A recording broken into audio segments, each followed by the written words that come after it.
Chopra block জুড়ে road show করলেন মনীষ তামাং। বৃহস্পতিবার দার্জিলিং লোকসভা কেন্দ্রের বাম সমর্থিত কংগ্রেস প্রার্থী দাসপাড়া হাই স্কুল মাঠ থেকে হুডখোলা গাড়িতে করে রোড শো শুরু করেন। মাঝিয়ালি, সোনাপুর, হাপতিয়াগজ সহ বিভিন্ন গ্রাম পঞ্চায়েতে এদিন ঘুরেন। এদিন ব্লকের সমস্ত গ্রাম পঞ্চায়েতে রোড শো করেন তিনি। প্রার্থী ছাড়াও এদিন উপস্থিত ছিলেন সিপিএমের রাজ্য কমিটির সদস্য জীবেশ সরকার, সুমন পাঠক, উত্তর দিনাজপুর জেলা সম্পাদক আনোয়ারুল হক, কংগ্রেসের দার্জিলিং জেলা সভাপতি শঙ্কর মালাকার সহ কয়েকশো বাম কংগ্রেস কর্মী সমর্থক। মনীষ তামাং বলেন, দেশ থেকে মোদী সরকারকে তাড়াতে পাহাড় থেকে সমতল সর্বস্তরের মানুষ একত্রিত হয়েছে।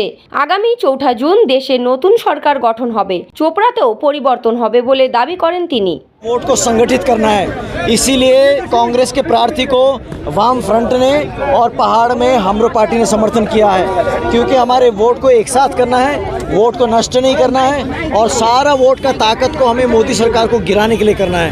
और मोदी सरकार जरूर गिरेगी। इस 4 जून को जब रिजल्ट आएगा, देश में नई सरकार होगी और यहाँ पर भी परिवर्तन होगा। इसी संदेश के साथ आज पूरे दिन हम यहाँ पर घूमे हैं। हम पूरा आश्वस्त हैं कि यहाँ पर लोग बदलाव लाएंगे, राहुल गांधी के हाथ को मजबूत करेंगे, कांग्रेस पार्टी को वोट करेंगे और देश में भी बदलाएंगे। धन्यवाद, जय हिंद।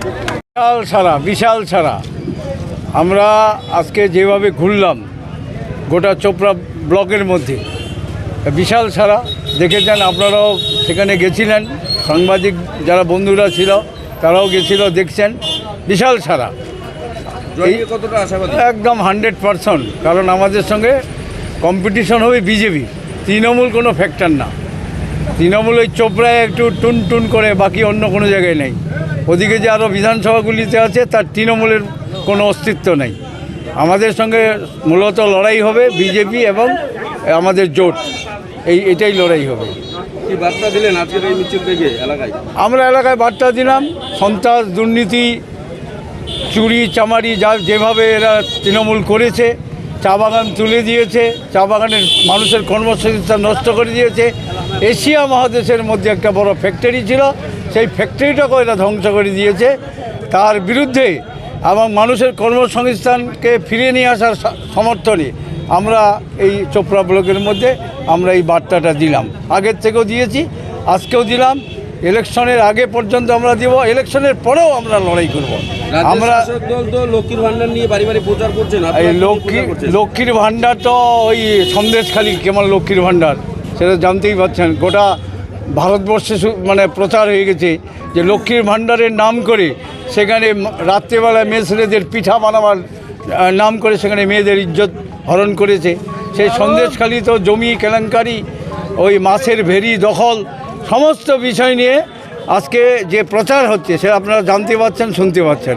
যেমন আমাদের ঘিন্ডিগায় এখানে আমাদের চোপড়ার ব্লকের মধ্যে ঘিন্ডিগা সবচেয়ে চা বাগান যে আছে, এখানকার তৃণমূলের নেতারা সব চা বাগান দখল করে তারা বাগানের মালিক হয়ে গেছে, শ্রমিকদেরকে বঞ্চিত করেছে। আমরা যদি ক্ষমতায় আসি সেই সব চা বাগান আমরা উদ্ধার করব এবং আমাদের আশা আছে যে আমাদের জোট এই ক্ষমতায় আমরা আসতে চলেছি। সেই ক্ষমতায় আসলে সেই চা বাগানের শ্রমিকদের আমরা তাদের কর্মসংস্থান ফিরে দিতে পারব। কারণ আমরা বামফ্রন্ট সরকার যখন আমরা এখানে ছিল তখন আমরা এই চা বাগানে নিয়ে আমরা আন্দোলন করেছিলাম, চা বাগান আমরা স্থাপিত করেছিলাম। এর বিরুদ্ধে আপনারা জানেন তো, করিম চৌধুরী মাথায় 40 বেঁধে দিয়েছিল, কিন্তু আমরা তা সত্ত্বেও এলাকার মানুষের স্বার্থে আমরা এখানে চা বাগান একটা শিল্প গোটা চোপড়া ব্লকের মধ্যে, সেই শিল্পকে এরা ধ্বংস করার জন্য আজকে চেষ্টা করছে। ভুসপিঠে আপনারা জানেন, সেখানে ওই তৃণমূলের নেতারা জমি টুকরো টুকরো করে মানে কেনাবেচার ব্যবস্থা নিচ্ছে। আমরা বারবার এসডিও অফিসে মিটিং করেছি, আমাদের শ্রমিক নেতারা মিটিং করেছি, আমরা প্রতিবাদ করেছি এবং সেই প্রতিবাদের ফল আমরা অবশ্যই পাবো। আর পঞ্চায়েতের চুরি চামারি দুর্নীতি এটা তো আপনারা জানেই। পঞ্চায়েতের 100 দিনের টাকা আজকে ওরা মানে 100 দিনের কার্ড নিয়ে মানুষের কাছে এই 1000 2000 করে টাকা দিয়ে ওই টাকা জব কার্ডে হাজিরা করে ওদের অ্যাকাউন্ট তৈরি করে ওদের অ্যাকাউন্টের টাকা ওরা ঢুকায় নিয়ে ওরা আত্মসাৎ করেছে। আজকে যাদের কোনো ব্যবস্থা ছিল না, মানে কিছুই ছিল না, আমরা দেখেছি ওই আপনারা একটা সাইকেল চলার ক্ষমতা ছিল না। আজকে সেই তৃণমূলী নেতাদের আজকে মানে আপনারা জানেন যে দোতলা তিনতলা বাড়ি এবং এক একজনের পিছনে মোটরসাইকেল। আর বিশেষ করে জানবেন যে তৃণমূলের যারা নেতা আছে সবাই আজকাল কিন্তু ওই কন্ট্রাক্টারি মানে লাইসেন্স বানিয়ে দিয়েছে। আর এটা এই এলাকার মধ্যে কন্ট্রাক্টরের মাধ্যমে কাজ করে এই 90% চুরি করছে, 10% মানুষের সামনে দেখাচ্ছে যে আমরা কাজ করছি। তাহলে এই বিষয়টার প্রতিবাদে আমরা মানে আন্দোলন করছি, লড়াই করছি।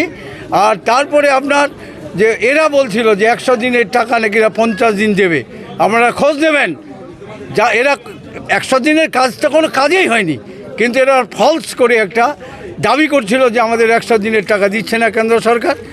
সেই ফলস করে ওরা পরে আবার আপনাদের মমতা ব্যানার্জি 50 দিনের যে ঘোষণা করেছে সেই 50 দিনের টাকাও এরা আত্মসাৎ করছে, ওদের নামে ঢুকাইছে।